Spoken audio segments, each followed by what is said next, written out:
A close call on the black ice. An Overland Park police officer barely escaped serious injury after an early morning crash on 69 highway. That key north-south Johnson County highway closed for several hours as officers dealt with multiple crashes. Yeah, and with temperatures below freezing, more slick spots are lurking out there. Fox 4's Jacob Kittelstadt is live from MoDOT in Lee Summit this evening. And Jake, it could get worse, of course, before it gets better.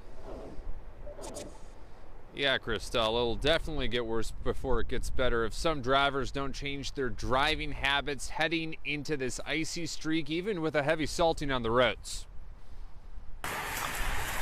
Just after 6 this morning, this officer responds to a car that slid off 69 highway just south of Blue Valley Parkway.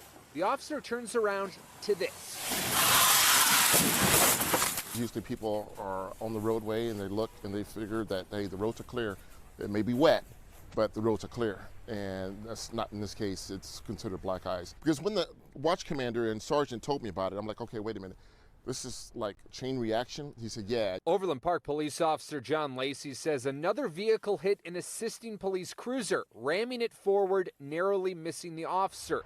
Across the state line, MoDOT is telling people to calm down behind the wheel. For example, don't try to pass a line of plows on the interstate. By the fourth truck, you're throwing there were times we saw about 2 foot of snow coming across. And you'll see cars come up and try to swing in between, and they're jumping in between that material that's being thrown out there. And so really speed is your enemy.